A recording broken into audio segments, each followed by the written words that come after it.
Hello chaps and chapettes, it's been nearly 3 weeks since my last video. This shall not stand. January is nearly over. A whole 12th of this year is nearly done. As the precious seconds tick away, tick-tock, tick-tock.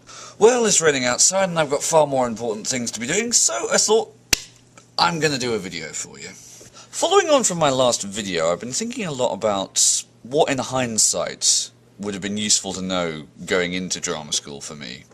And now, having come out the other side of it, I think I've come up with a list of things that would have been really important and useful to know.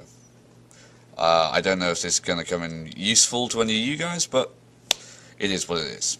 First and foremost, and perhaps most importantly from my point of view, if you don't get in first time, it doesn't mean you're never going to. I remember the first time I auditioned for Cygnet, I didn't get in, and there was a 2-week period there where I was absolutely inconsolable. I had a 2-week period where I was just thinking, oh my god, what do I do with my life? And it was because I was thinking about the whole process of education too linearly. I could go off on a tangent about this, but suffice to say, for the whole of our compulsory education, it's structured like, 1 year follows another year, follows another year, follows another year, so that you do one and then you go on to the next one. And I was thinking of drama school in much the same way. Drama school was where you went after you did college and after you did school, and that was the next step that you did. And if I couldn't do that, what the hell was I going to do? As it turns out, what I did was I took a year out, I kept busy, and then when I went back, I had a whole year's more experience to draw on, and that was invaluable. Secondly, for when you get in, and I said this to every subsequent first years that came in because it was definitely what I would have needed to hear at the time when I was going into my first year of drama school, which is, you're good. Okay? You are actually good. Don't let anything that goes on here dissuade you from that fact. If you weren't good, you wouldn't be here. What you are here for is to get better. And that's all. But not an awful lot of what goes on, especially in the first year, is going to convince you that you're very good at anything. But you are. You are already above average. 3. Single exams or assessments or whatnot do not define your worth as an actor or as a person. And believe me, I've met people who have felt both at times. All anything like that does is offer a snapshot of how you were on one instance, in one performance, with one particular group of people judging you. That's not really conclusive overall. 4. Have a life. It's really exceedingly important. One of my biggest regrets from drama school was how much my social life suffered for it, and it's important to have some activities that you do that are away from drama school and not connected with it in any way, because, well, if nothing else, you don't want to become one of those poor fuckers who only has work to talk about. 5. And this applies to pretty much any educational establishment anywhere in the world at any level at any time. Throw yourself into it with reckless abandon, get as much as you possibly can out of it, but do not stay there 1 second longer than you need to, because the detrimental effects can be catastrophic.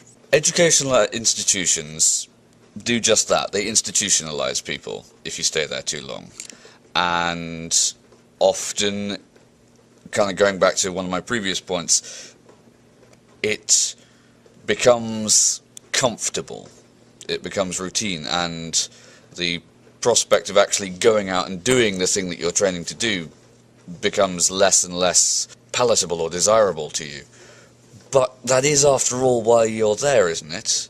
I mean, some people never make it out of the institutions they train in, and I think we call them academics. I mean, this is not to say that academics don't have their place, but I find that generally the adage that those who can do and those who can't teach is incorrect. What seems to be closer to the truth in my experience is that those that teach well have already done. And 6, you're going to run into some tough times at drama school, it's most likely.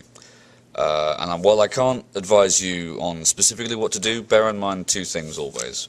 One, you are always in control of how you feel and what decisions you make as a result of that. Two, and perhaps more importantly, it's difficult to keep this in perspective, especially considering what I've been telling you about institutions in general. But it is very, very important that you remind yourself always, no matter what's going on, this too shall pass. Last but not least, 7. While good things may come to those who wait, good things come far more frequently to those who go out and make them happen. This will serve you well in drama school, but doubly well once you leave. It's not useful sitting around waiting, biding your time until somebody recognizes you and what you're owed. Go out and make it happen. Well, I hope that was useful to you, or at the very least entertaining. I promise that will be the last video I do on drama school and related topics for a while. Onwards and upwards to the next thing. And until next time, chaps and chapettes.